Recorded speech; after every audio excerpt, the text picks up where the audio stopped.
Shark Tank star Kevin O'Leary says he will never buy a bank stock again as Biden has essentially nationalized the industry post-SVB. Shark Tank star Kevin O'Leary said he would not invest in bank stocks in the aftermath of the Silicon Valley Bank failure last week. The chairman of O'Leary Ventures told CNN on Monday that the federal rescue of depositors at SVB and Signature Bank means President Joe Biden has effectively nationalized the banking industry. "You have zero risk and that has consequences," O'Leary said.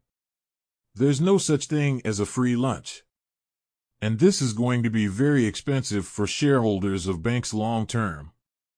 I would never put my money into a bank stock ever again."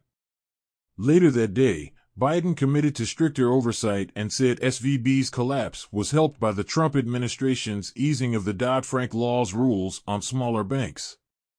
But O'Leary views tighter restrictions as detrimental to banking profits, creating an environment of low growth and a permanent end to what investors had grown accustomed to.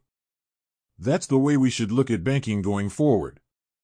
Nothing more than highly regulated utilities," he said. "And that has profound impacts for you as an investor.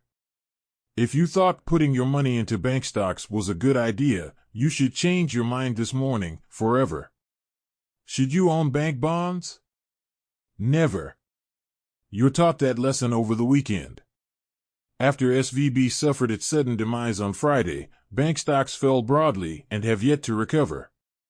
Shares of regional banks in particular continued to crater on Monday, as investors feared SVB was not the only one with financial missteps.